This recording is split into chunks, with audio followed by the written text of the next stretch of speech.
Well, it's like a spiritual get-rich-quick scheme.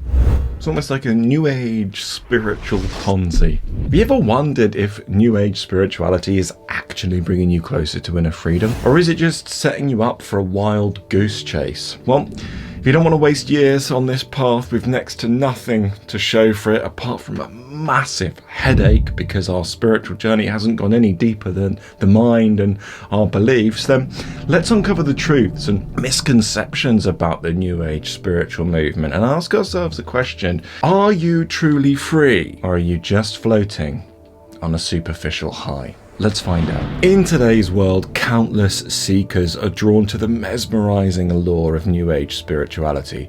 Glittering crystals, aura readings, and the promise of a higher vibration as a means to get what you want. Sounds like a dream, right? But beneath this shimmering surface lies a more profound question. Do these practices genuinely lead to inner freedom, or are they just band-aids for the soul? A stepping stone, a gateway drug to the real work that needs to be done, with incredible promises of a fast enlightenment and countless videos telling you can manifest anything you want super fast at the snap of a finger. There's a red button on the internet, just press it and your dreams will come true.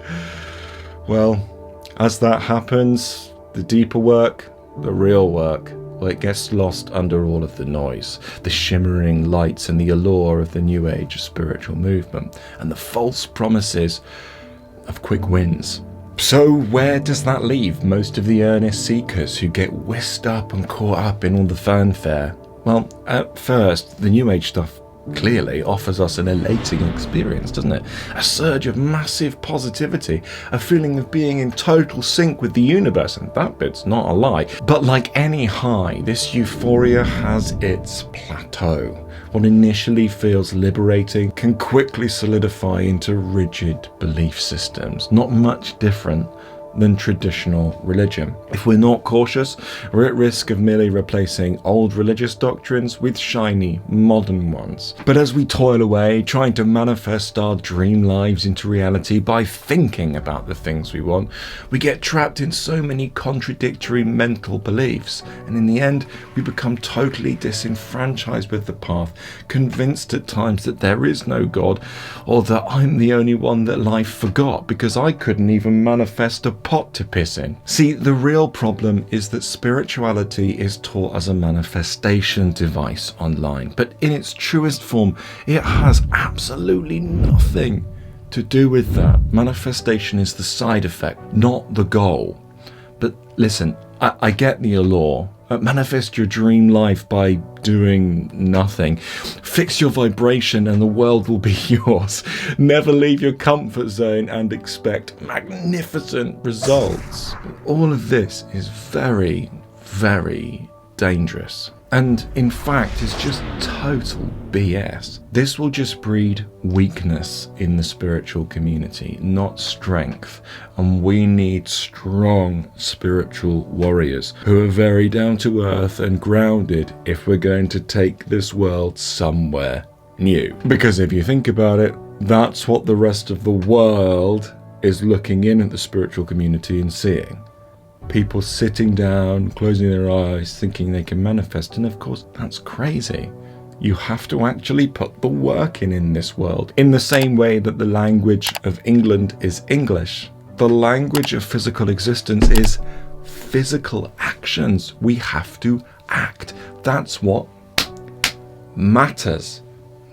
See, with low commitment comes low results. When we do the real work, nobody can take that away from you. You've built your character.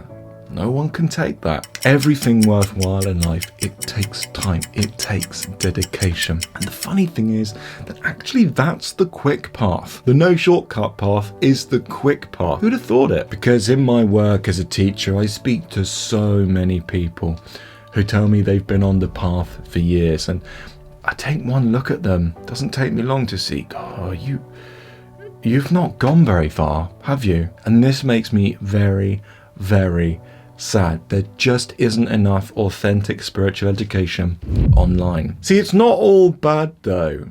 New Age approaches can introduce us, and they do introduce a lot of people to the vast cosmos of spirituality, which is awesome. That's a good thing, but it often just scratches the surface, and a lot of it's wrong. But it can also breed escapism in people using spirituality to mask their deeper issues that they're not wanting to look at. The spiritual thing becomes a mask, it becomes a spiritual identity, and then we've got a spiritual ego, which is even worse than a normal ego because it's got like, godly, force behind it or whatever, when really it's just the mind again. And this, of course, then typically leads to a very me-centric or a very self-centered path, which of course I think it has to start that way for all of us. But after a while, there has to then be that switch, doesn't there? As the me one leaves, we're outwardly focused on serving the whole. See, the real journey, it's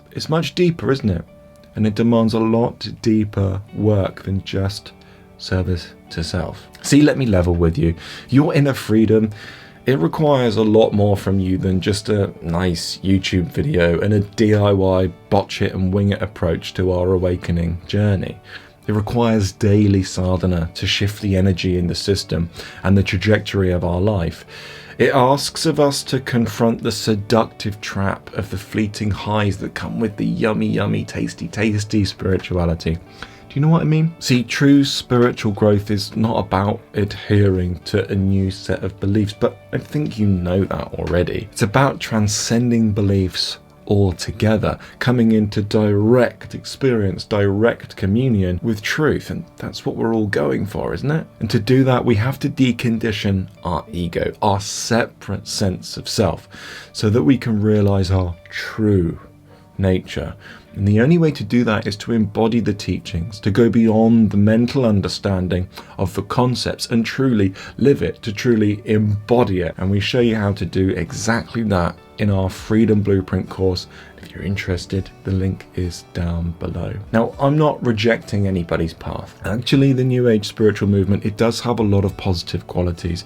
It allows for a gateway in to deeper truths for those that are disenfranchised with organized religion, and that's really cool. It feels good, doesn't it? And it gives those of us who have been without hope for a long time the gumption to carry on, and that can only be a positive thing, and I commend it for that. But for some, once the New Age stuff doesn't seem to work anymore, it's lost its sheen, well, for them it's time to start the deeper work. And if you are going to do the deeper work, well, you're going to need to know exactly what that is. And in this video here, we show you exactly how this path goes, how it's structured, and what you need for your liberation journey.